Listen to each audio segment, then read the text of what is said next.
You're listening to the winning literary show, Off the Shelf Books Talk Radio, live with host Denise Turney, author of the books Long Walk Up, Portia, Love Pour Over Me, Spiral, Love Has Many Faces, and Rosetta's Great Hope.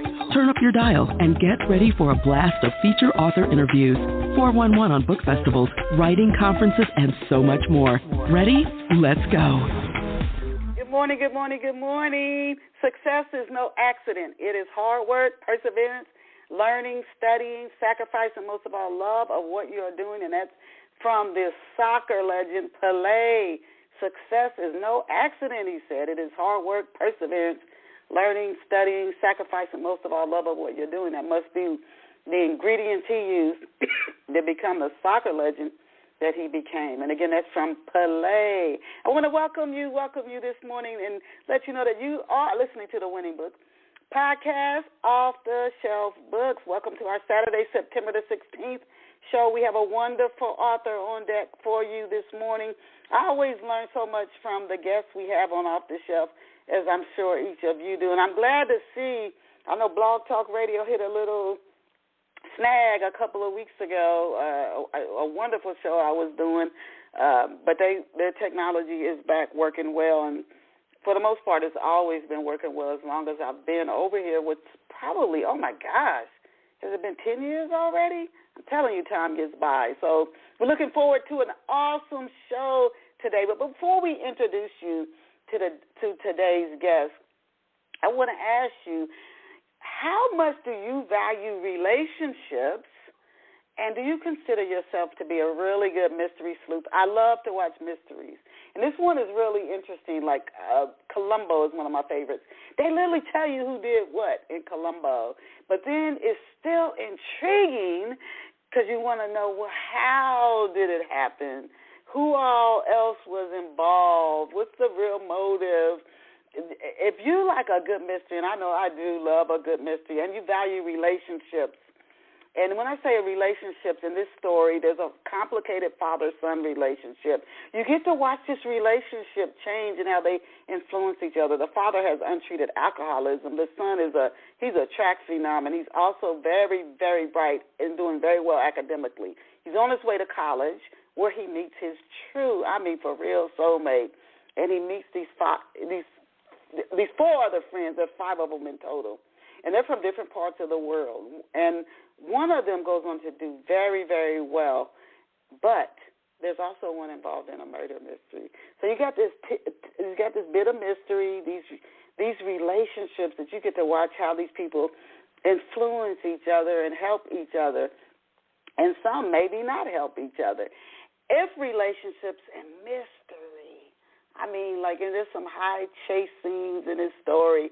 If that intrigues you, I encourage you to get a copy of Love Pour Over Me by yours truly, Denise Turney. Today you can get it in ebook, print, or paperback. Again, that's Love Pour Over Me by Denise Turney. And if you don't see it on the bookstore or library shelves, just ask the clerk for a copy for you, to order a copy, because it's carried by the largest book distributors in the world. Remember, Love Pour Over Me by Denise Turney. And now let us go and meet today's special off-the-shelf guest. And today's guest this morning she's a Christian, she's an author, a podcast host, a speaker, she's a poet, educator, and a blogger.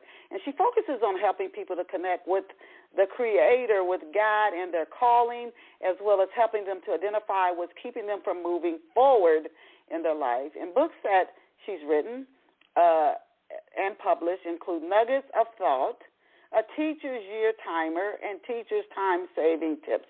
And who is this? This is Miss Lyvita Brooks. And please check Lyvita Brooks out online, and I'm going to spell her website for you. Her website URL is LYB, as in Victor, LYVITA, B as in boy, ROOKS.com. Again, that's LYVITA, BROOKS.com. And I'll do it one more time, LYVITA, BROOKS.com. Going to bring her on live this morning. Hope I got the right line. We're honored We're honored to have you with us on Off the Shelf this morning, Lyvita. Welcome to Off the Shelf. Oh, thank you so very much. I said, I hope I pick up the right line. Oh, my yes, goodness. I think only once. You get several lines on, I think only once. And I said, oh, okay, wait a minute. So it is a pleasure. Excited. I love when I do the research for the questions for our guests for each show, and I learn more about each guest as I'm researching the questions. So I'm excited to connect with you and hear what you share with our off-the-shelf listeners this morning. The first few questions I ask every single guest. It'll be about 3-4 questions, just to give our listeners some backstory on the guest before we launch into talking about your books and other works you're doing. So to kick it off this morning, Lyvita, please tell off-the-shelf listeners where you grew up and what life was like for you growing up. Denise, that is a lot to talk about. Well, I grew up in a couple of different places, in South Carolina, Philadelphia, and New York. So, and I'm not a Army child or anything like that. But I am what you would call I grew up an only child, and yes, I was spoiled. Yes, I was a brat. But my mother, she raised me to be independent. So in South Carolina, I learned how to embrace my imagination, and I learned how to teach, because I love teaching. I'd teach anything. And then in Philadelphia, I learned how to really get to know me. And in New York, I learned a lot about what I shouldn't be doing. Oh, interesting. So that's a little bit about me. But the major thing that just seems to roll through my life is that I've always been trying to find out who I am until I found that there is a God who has me hidden in Christ, and that is the place that I found out who I was. Okay. Now, when you were a young girl, and you said the different places you lived and the different things you learned in the different environments you were in, but when you were a little girl, what did you dream of being when you grew up? What did you want to be when you grew up? A baby doctor. Oh, okay. A baby doctor. I was serious. I wanted to be. I didn't know anything about GYN, gynecology. I didn't know any of that. All I knew is that I wanted to deliver babies. And when it was time for me to actually select where I wanted to go for college, I had to ask my mother. I said, Mom, what should I do? And she said, go into elementary education. And it was the best thing. Because I found out I didn't like blood. Denise, that's not. Oh, yeah, that wouldn't have worked. Yeah, that wouldn't have worked. That wouldn't have worked. Now, who or what inspired you? You've got journals and books out. Who or what inspired you to pursue writing? What birthed your love for books? Oh, I'd have to say my mother, and then I have to say my imagination, and then I would have to say the Lord. It's like all of this came together. Living with my mother, she was a PE teacher, so I was always around books. The majority of the people in my family are either somewhere in education, entrepreneurs, or social workers. So books has always been in my life. And I think it's through books that I just began to start writing things. And I've always liked doing diaries. I know even your listeners can relate to this. Back in the day, you had those little diaries where you use your little key to open it up. Remember? Mm-hmm, Remember that? Mm-hmm. Yeah. So I've always written in my diary, and as I have grown, I've realized that in those diaries, I was also writing stories. I was writing back and forth. Oh. And my mother, because she was paying attention to me, she kept taking me places where I would embrace and find out and see books to the point I actually feel comfortable hanging around a bookstore. I mean, that's one of my, you know how some people like to go shopping for shoes? I go shopping for books. Okay. I went yesterday. Oh, good for you. Yeah, I love being in a bookstore as well. I find that interesting. So when you were writing in your diaries, how old were you? Because some of the guests on our shows, they knew like 5 years old that they were going to be a writer. They knew way, and some say they didn't find out till their 40s or 50s or 60s. But so you were literally writing like different experiences you had during the day in your diary, and then you were also writing like little short stories in there. Well, I didn't see it as short stories. So okay. When I was little, I used to teach my imaginary students on the back steps of my grandmother's porch. It is there where later on in life I realized that's where I learned that I love teaching, I love to write, and I love to speak. I didn't realize that, but that's where that all started.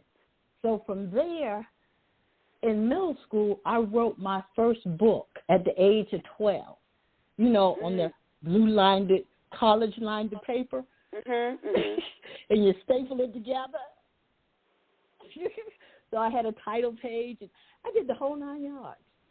But it was never in my mind to be a writer. That's just something I liked doing. It wasn't until I became an educator, so I was in my 20s, that it blew up in my head, hey, I want to be a writer. Okay. But now I'm teaching, and I love teaching. I'm not stopping teaching. So on my part-time job in my head was to learn the skills of writing so that I can be the best writer that I, can be. But it didn't take me until my 60s to actually publish a book for my mother. But before that, I believe it was in my 40s, I wrote it was on the job. I was writing books, little pamphlets for the job. So that sparked me as well. You know, we continue on our journey regardless of how long it takes us to do something. You started writing in middle school, and you said you were in your 60s really before you published in your 40s the job manuals, but a book on your own in your 60s, which leads into my next question. Can you tell us when and why you decided to write Nuggets for Thought? Because I had to keep a promise. Denise, I had always promised my mother that I was going to publish her writings. I have these visions in my head of just laying on the couch and watching my mother write in her little blue and white, her green notebook. Just write. And there are times that I would want to write with her, but just listening to her, just, kind of like put me to sleep. But, but I'm serious. She'd just be writing along, and I just and my mind said, you should be writing too. I'm saying, okay, I will, maybe but I never do. But I always said to her, Mom, I'm going to publish a story. And I never did. So when she passed in 2017, that was one of the things that I said I have to do. I have to keep my word because she's a woman of her word. And she taught me to be a woman of my word. So I have to do this. And Lord bless, I'm telling you, this Denise, the Nuggets for Thought was called Ma Poems. It was okay. It was like that for about 3 years. Okay. And finally it was even called. I forgot. Just remember, it was called Desiree as well. I mean, because I was going to put her poems in with my short stories. Okay. Yeah. Tell us about some of the topics that are covered in the book Nuggets for Thought. What are some of the topics that you cover in the book? Oh, one of the topics has to do with women, the different kind of women. Either you're a married woman that's single, you're married, but you have all these freedoms. Or you're the single woman who trying to act like you're married. You're the complex woman who you just got a whole lot of stuff going on. Also, having here one of the things that I wrote is called The Joy of Being a Peanut Butter and Jelly Sandwich. And I got that from my little cousins because they did not want to get into the car. And it was all because no one wanted to get into the middle. So in my family, for a while there, we were talking about, so you're going to be peanut butter and jelly. It's one in the middle, sitting in the middle, is peanut butter and jelly. Okay. But one of my favorites in the book is called Building Bricks for Steps to Stand On in Life.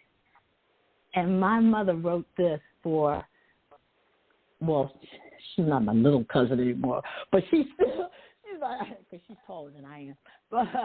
But for her niece, and it was about her niece. It took her a while to decide to go to college. So when she finally did and graduated, my mother wrote her a poem, and it's like, wow! It's like, and the poem has to deal with how, each step in life that you take, each journey has a step. And for each step, you got to step on to the next step in order to go through that journey. When that journey is finished, you go to the next step. And the steps are also decisions that you make. So it has stories like that, and also her stories when she was an educator of students saying things like, so one person said this, then another person said that, and then you had to figure out, well, okay, so who's winning in this conversation? Because high schoolers, they have their own language sometimes. So it was discussion of, okay, so who's winning this conversation? Is the conversation done? I mean, okay, so those are the types of stories that are in there. But so I wrote it so that, go ahead, I'm sorry. No, go ahead. You said you wrote them so that. I wrote it so that mothers and daughters could come together, or any, an elderly with a younger group can come together and actually discuss what's in here, because it's all about life and the choices that we make. So it sounds like, how much of the writing is your mother's in the book? And how much is yours, number one? Number two, it sounds like these stories, although they might have been written, like you said, your mother wrote one for your cousin or her niece, they have a universal message, would you say? Or would the reader feel like this could resonate with them, or that it's mainly for your writer wrote it for maybe your mother, her niece, or what does it have does the reader feel like this is speaking to me? I want to say that a mother and daughter would really say that this is speaking to them, because it's about those relationships, those unique relationships that we have with each other, those unique conversations that we want to talk about, like, daughter, are you sure this is the man for you? Or Ma, are you sure? I have taught you 16 different ways to organize your clothes, and you still are having problems. We need to discuss this, you know. So there's things like that are in there that are unique. Even a topic on when elderly people share things, is that old news? Can that really apply to my life today? It's a conversation in there about that. And the majority of the book is my poems, fiction, and ending. That's the majority of the book. Okay. But there's like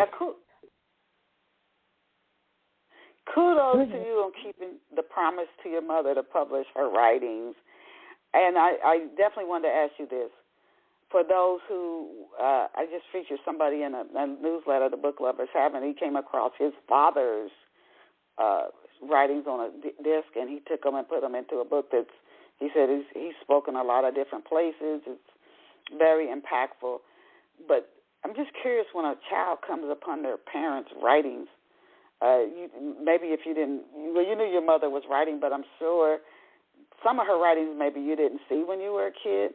Were you surprised to read anything that you discovered in your mother's writings? Yeah, I was. But those I didn't place in there because I was still trying to figure out. Okay, so Mom, what are you saying here? There's a few that she started, but she didn't finish. And I don't know why she didn't finish, or maybe that was just as far as her thought she could think. I have no idea. But those I didn't put in here. Okay. These are the ones that I understood. And these are the ones that reflected her. And there were maybe about 2 or 3 that weren't complete, but because I understood the thought, I finished it for her. And it may be a line or 2. Okay. Now, how long is the flash fiction that you share in the book? And can you share us, for people who've never heard of flash fiction, I know I'm hearing it more. Earlier, I'd never heard of flash fiction. Can you share an overview, just a little brief definition of what flash fiction is, and just share a synopsis of one of the pieces of flash fiction that you share in the book? Okay, flash fiction can be anywhere from, if you can do it in one word, that'd be cool.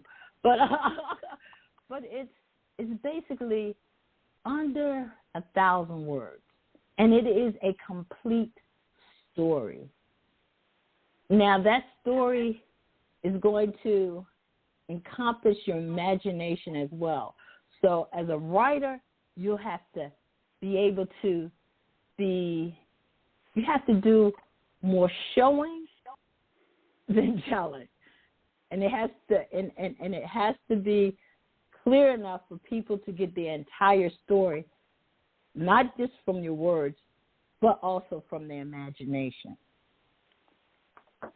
So let me see. And while you're looking for that, I just wanted to share this. I'm listening to you as a writer myself. I know short stories, the shorter the piece, generally the more challenging it is. Less than 1,000 words to tell a story sounds like a bit of work. Oh, it's a lot. To me, you would think it's easier, but I would say that is kudos to you. That sounds like that would be a bit of work. How do you tell a story in under 1,000 words? To me, that would be a bit of a challenge. Denise, you have to get straight to the point. You know, in short stories, they tell you start at the action. This flash fiction, you're starting not at the action, but you're starting smack dab in the action. I mean, you are in there. that's why I said your imagination has to take care of all the rest of it. But you're actually in the action. You're there. Okay. So that's Flash. And I wrote one about this man rushing home, and because his wife told him, he had to hurry up and get there. So he did. Well, she come running out with her, house coat looking all raggedy, and she's talking about how the dog just had some puppies. Well, I mean, this man has taken off work, and you talk about dogs that had puppies. Well, his thing is, so you paying more attention to the dog than to me? So if you think about it, like I said, your imagination, you're saying, what? He's paying more attention to, so he's rushing. Oh, and the attention is not for him, but the attention is for the dog. Interesting. It makes sense in the way you're describing it. I don't think I've read it, but now I'm curious to read some flash fiction. It sounds like just interesting, intriguing, the way you're describing it, to read a piece of flash fiction. It's becoming more popular. I'm hearing about it more and more and more. And then, like with the Kindle Vella, those types of writings could maybe fit into the flash fiction. I don't know exactly the minimum length for Kindle Vella stories. But it sounds interesting. Your book, and again, I want to give our listeners the title of it, Nuggets for Thought by Lyvita Brooks. I mean, in this book, you're going to get poems, and then some of the writings are from her mother. She made a promise to her mother, which is why the book was published. Poems, reflections, and then this flash fiction about life as seen through the eyes of two educators. So you're going to get a different formats of stories when you get the book Nuggets for Thought. Now I want to switch gears just a little bit, Lyvita, and talk about your book, Teachers' Time-Saving Tips. Is this written for Sunday school teachers, more traditional school teachers? Who is the book Teachers' Time-Saving Tips written for? Okay, that book I wrote when I was a teacher. So that is strictly for new teachers, teaching them how to start their school year. And that was no longer in a print. Okay. So you were trying to help. I'm sorry. No, go ahead. I was saying it was fun to write, though. So a traditional school teacher could somebody teaching like a Sunday school or more of a focused lesson, could they also benefit from the book? You said it's out of print, but maybe you bring it back into print. But is it something that anybody teaching a class could benefit from? You said it helping them prepare for the school year, or would it just be somebody teaching in like a traditional classroom setting? It was for that particular time. And the reason it's out of print is because now you have more technology. So the things that I talked about in there, your teachers are now using electronic ways of planning. There's more. They have whiteboards now, so the chalkboard is no more. So that's why it's out of print, because they can do the things that are in there, they can now do on their computer or on their iPad, except for the bulletin boards, But the bulletin board, so that was the other thing. So that's why they don't use chalkboards in school anymore. I'm pretty sure there's some schools that do, but the majority of them use the whiteboards now. Interesting. See how far behind I am. So are are there any tips? My sister's a teacher, by the way. Are there any tips okay. that you do share in the book? I know you say the technology that could benefit someone who teaches today. Oh, well, one, like I said, the bulletin boards. I would put up, I had two ways of doing bulletin boards. One, you put up on white paper as your background. And you put all your seasons. Let's say you had Christmas season, you had, what's the Dr. Seuss week. You put all those pieces into different bags and you label them because you're going to use them over and over.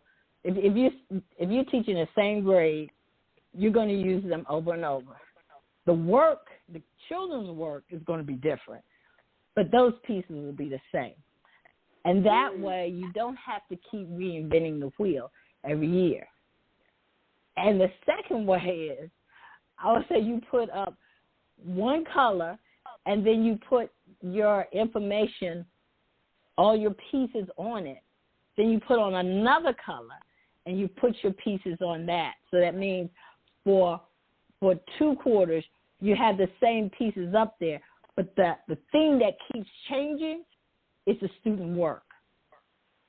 So the first part might be all my helpers, all my I'm trying to remember all the things I put up. This has been a while since I wrote that. But all my helpers, my students for the day, my readers for this week, or something. But I had 2 of them up there. I had to find the book. That's what I remember. I really appreciate teachers, and I appreciate you for being an educator and your mom. I always tell my sister things. It's a lot that goes into it. It's not just getting up and talking in front of students. My sister teaches special education, so she has the paperwork. Oh my goodness, she told me the paperwork. There's a lot that goes in to being a teacher today, and I really thank you for being a teacher. Now, can you tell us about the Me Project Academy? Is that still going on, and can you tell us about it? Oh yes, that started about 3 years ago, and what it is I'm trying to help busy Christian women live with intention, with purpose, and help them build a fruitful ministry. So I first start off with teaching them pathways on how to actually get to the point where they can actually build a fruitful ministry. So I have pathway 1, which focuses on developing spiritual disciplines. And one of those disciplines is how to study the Word of God, how to meditate, how to just sit down with Scripture and talk to God about just that Scripture. I have a second pathway, which is actually living intentionally. That's where I give you toolkits like how to have prayer retreats. And also this month, September, I have like a Nuggets book club. This is the first time I did something like this. where we're going to talk about the different things that are happening in the book Nuggets for Thought, and also have like a poetry slam. I'm looking forward to that. That's going to be fun. And then third pathway is being strategic. How to actually plan with the Lord. What does that look like? Why would you want to do it? What's the meaning behind that?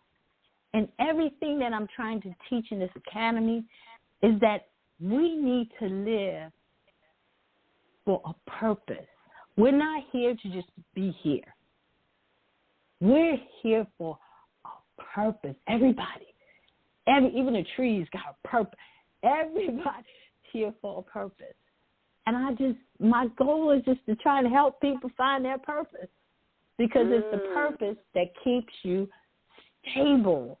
You may fall, you may tremble, you may, have disasters happen in your life, but if you remember your purpose, you can get up because you know that you got something to do. God didn't put you here to keep crying and feeling pitiful. You got a purpose. Yes. And it may take you a year or two to get there, but it's that purpose that keeps you moving forward. Now, are these classes in person or are they virtual? These are virtual, except my Fortified Coaching Program, that is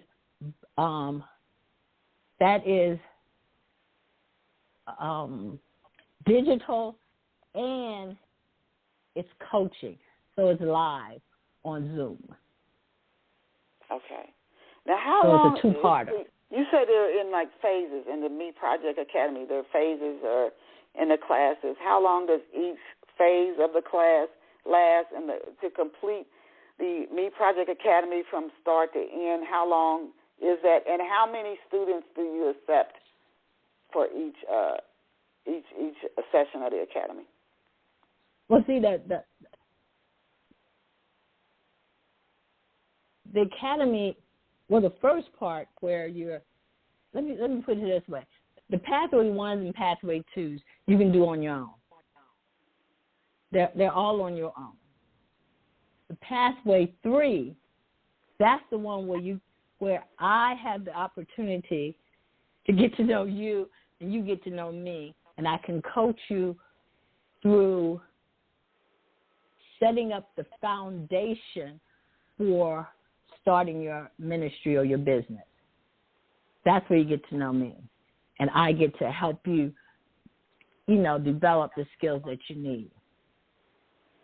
But 1 and 2, you're on your own. And that also includes the second pathway, also includes my podcast. So that's where you get the opportunity to hear me. Because I'm a little different. I got a funny laugh and I stutter sometimes. So that way you get an idea of what I sound like and who I am. Okay.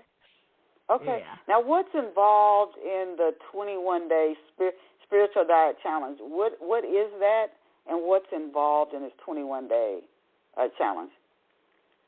It's you do it on your own, but it's sitting down with God and meditating over 1st and 2nd Corinthians for 21 days. And I give you 3 steps on how to do that. And that's what it's about. It's just about developing, being in God's presence through reading and understanding His Word. And on the 20, how much time for people who are listening and who are interested in this? How much time what's the daily commitment for anybody who decides to participate in a 21-day spiritual diet challenge? Is it an hour a day, or is it like 30 minutes in the morning, 30 minutes in the evening? So I give you a choice. It's really 2 hours a day. But I suggest you doing like 45 minutes in the a.m., 45 minutes in the p.m., and then 30 minutes during the afternoon. Or you can just try 90 minutes a day, or you can do it for 1 hour a day. But the point is, I'm trying to help you get into a place where studying God's Word, listening to Him, and then trying to apply it. So it's basically 2 hours, but you can cut it down throughout the day. Instead of having a full 2 hours, you can, divide that time up throughout the day. Now, how many people have been through the 21-day spiritual diet challenge so far, and what have they told you about the changes they've experienced in their life after having completed the challenge? I can only talk for 2 people because only 2 people share. Only 2 people shared with me. And the two that have shared with me, all they said was they enjoyed it. Basically, that was it. Yeah. Okay. The others, and this was the first time I put this out. This is the first time for this year because I wanted to see, how many of my listeners would. Yeah. Okay. Now, when you talk about the Me Project Academy, I'm thinking an individual who wants to have a deeper, closer relationship with God. But then you said like the part 3 is more like coaching if you want to start your ministry or a business. Is this more for like somebody interested, the Me Project Academy, someone interested in going into ministry, or they want to start like a whether it's a Christian-based business or maybe they want to start a beauty salon or a restaurant, etc. Is that more for that? Is that more the student for the Me Project Academy, or is it more open to anybody, regardless of what the person is aiming to do? Is open to anybody, and the reason I'm saying this is I call it the Me Project because you are a project. You have to get you together so that you can be effective and helpful and useful to other people. And that's why it's a pathway, because as you get yourself together, then you get into that third pathway, and that's where you know what God has called you to do. So now it's time for you to set up the ministry. Now remember, your life is a ministry, period. Either way you look at it. Right. When you walk outside, you people should know or say, there's something different about that person. You know what I'm saying? Right, There's something unique. Mm-hmm. So in that third pathway, your ministry is now it's time for you to start planning, start setting it up so you can go and do what God called you to do. Okay. So now you get into those other businesses that you're talking about, like dentistry and okay. Okay. So it sounds the goodness from it for me, having worked and spoken with entrepreneurs, people, educators, whether they are in an actual ministry. When I think ministry, I'm thinking like a pastor or youth minister, et cetera, is it helps you to focus. It sounds to me like the Me Project Academy, maybe you have a calling. Some people might not believe they do. But you start to see, you do, and you can see the little clues that have showed up in your life. Like when you were talking about your teaching to your illusionary students on the back porch, and then you became an educator. So you can start to see the little hints that maybe this is my path, or this is what I'm supposed to be doing. Then you really start to zone in on it. In the third pathway, it sounds like when you're in the Me Project Academy. So if somebody's confused, not certain why they're here, they will have clarity when they finish the Me Project Academy. That's what I'm getting from what you're sharing. That's it. Now you also offer a fortified coaching program. You are an educator. Do you still teach in school? By the way, I'm just curious. Oh, no. I'm retired. You're retired. Okay. Okay, so now you're doing a different form of teaching. You're an educator. What are the components of, if somebody wants to participate and do they get a certification? What's involved in the fortified coaching program? Okay, no certification, because when you're in, you should be doing what you called to do, because it starts off with a digital part, which deals with spending time with the Lord, extensive time with Him. And it's for people who are truly committed. It's not, I'm not bringing in a lot of people. It's more for like 16 to 12 people.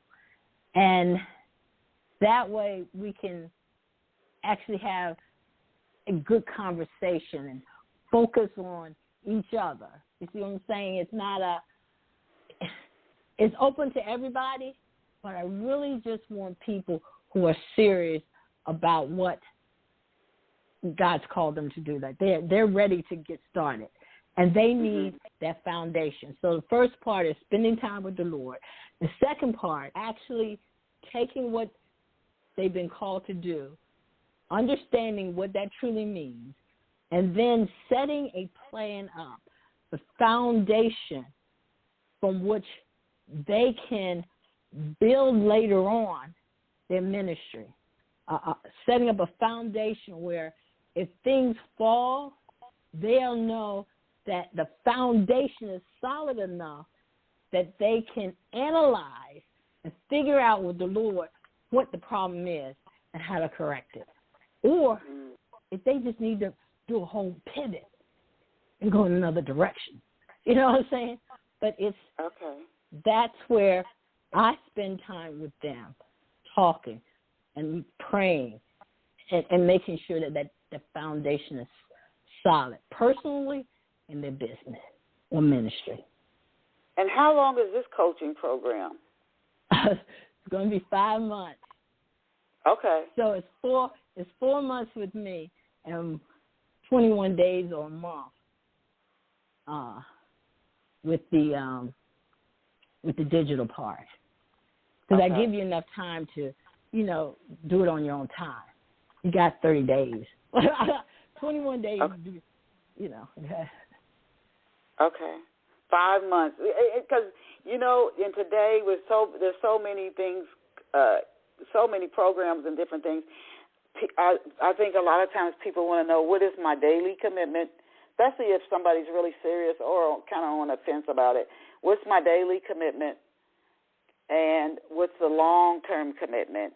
And then, again, what are the benefits that I could get from participating in this program? Now, you also, you got your hands full.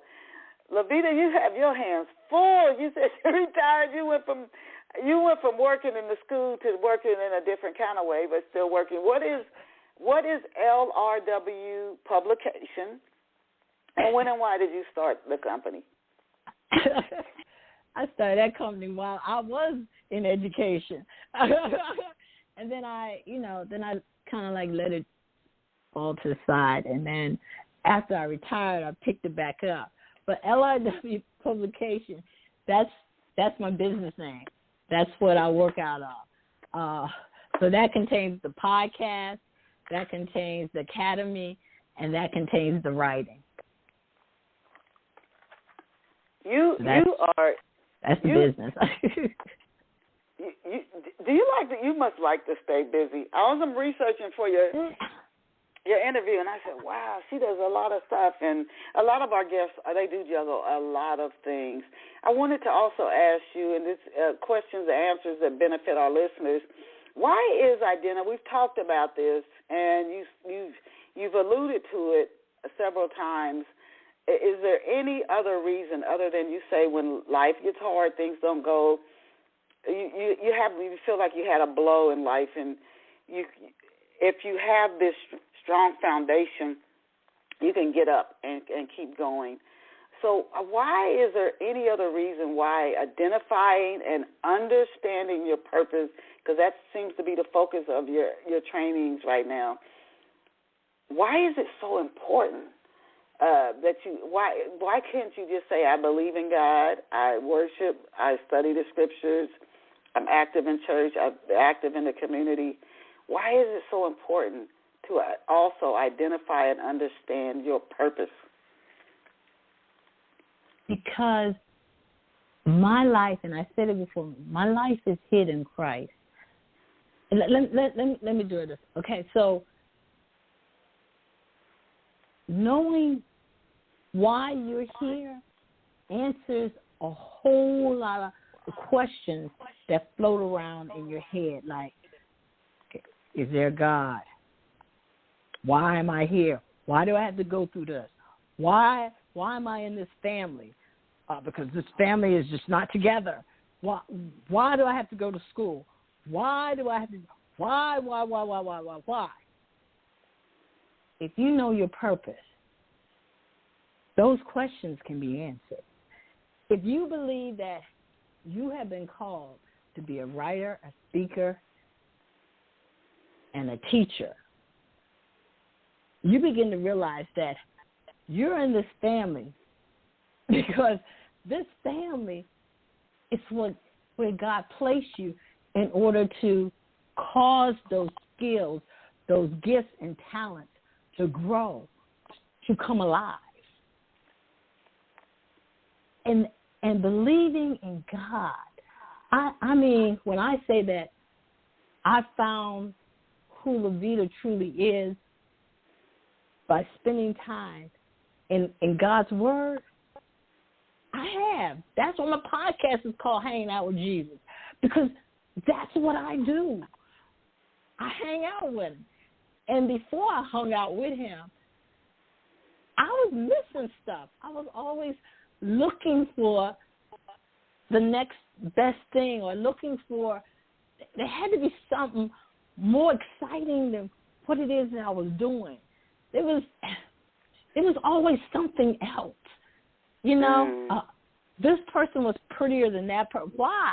Okay, I should get that makeup because it might be looking like this, or I should, all of that. I should wear this because it'll accent this, and then that'll make him look at me like, okay, all this stuff. But in Christ, it's a whole nother ball game. I have a meaning. So if I'm going to accent something, it's going to be so I can look business-like, so I can get my teaching job.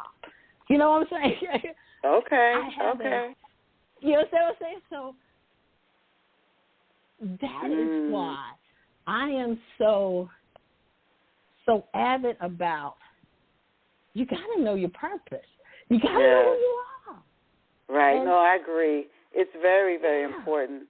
Yeah, I don't know if that really, I think sometimes you say, well, I accepted Christ. I read the scriptures. I share my appreciation to the Creator, and I'm active. I help others. I'm kind. I'm loving. So that's enough. But it is important to know your purpose, specifically why you are here. So that seems like that's your focus, your work, what you're doing now. Now, how has podcasting? We only have a few more minutes left in today's show. How has podcasting helped you to connect with new readers? And then I want to briefly touch on, you also offer a book review service. How has podcasting helped you to connect with and find new readers and new students even? That's something I just love doing. The podcast focus was never about books. The podcast focus was just so that I could learn to speak out. And it has evolved. That's why it has evolved. And I am still learning how to use the podcast in order to reach more readers. I'm still in that process. So one of the things I'm learning is to be on other podcasts so that I can share it. So that's what I've been doing. Okay. When does it come on? Tell our off-the-shelf listeners when they can tell us the name of your podcast and what days or hours they can catch it.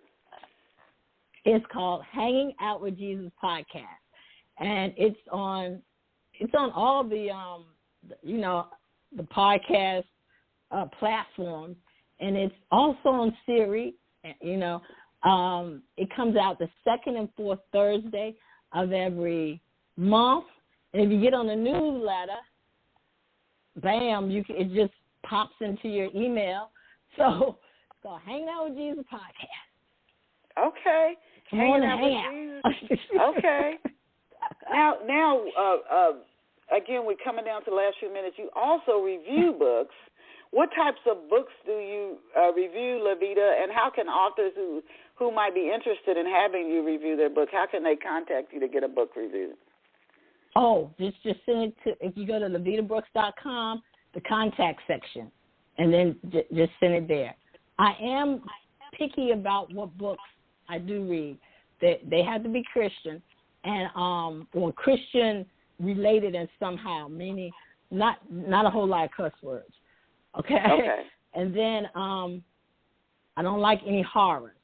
So I like poetry, fiction, and nonfiction stories. Short stories, basically. Just send the information there, LyvitaBrooks.com, at the contact section. Are you working on any new books right now? And if so, can you give us a glimpse into what you're working on? No, I'm not. Right now, I'm trying to write as many short stories as I can in 30 days, just to see if I can do it. So right now, I'm in the stage of having fun.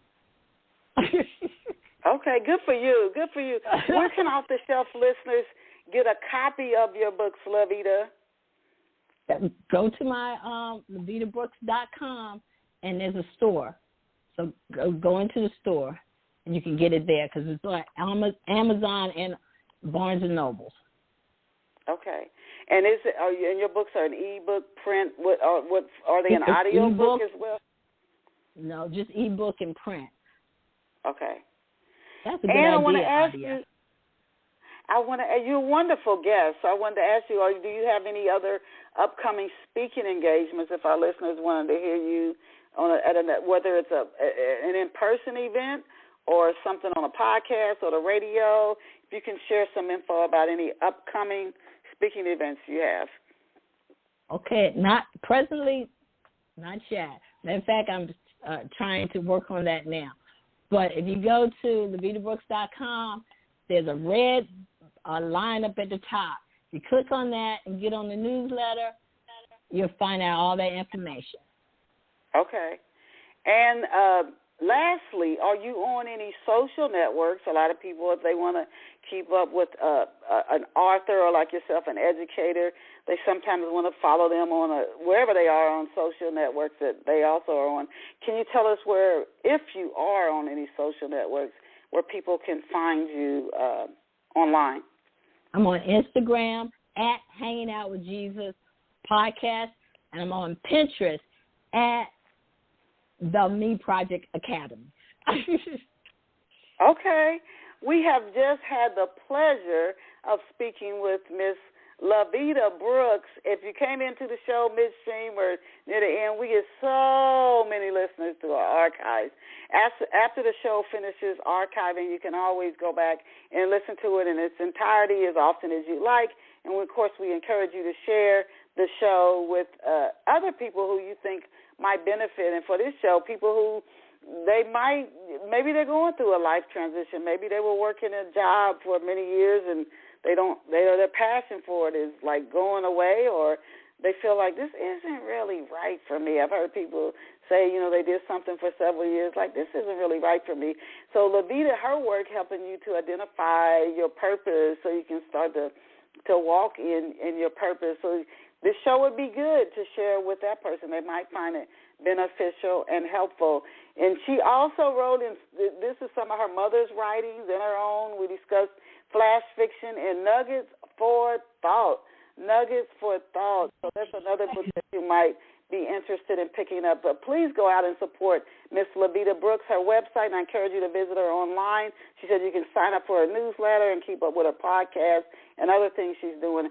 And that's LyvitaBrooks.com. Again, that's LyvitaBrooks.com. Thank you so much, Lyvita, for being here with us on Off the Shelf Books today. And please, you guys can keep up with her show again once it finishes streaming. It's in the archives. And I'll shoot you an email with a link to the show when it finishes streaming, Lyvita. As I always tell you to our listeners, thank you so much for being here with us. You are awesome. You're amazing. You are incredible.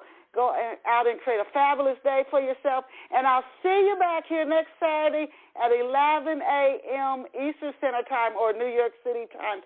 Thank you so much, Lyvita, and to all of our listeners. Bye for now. Bye-bye. Take care.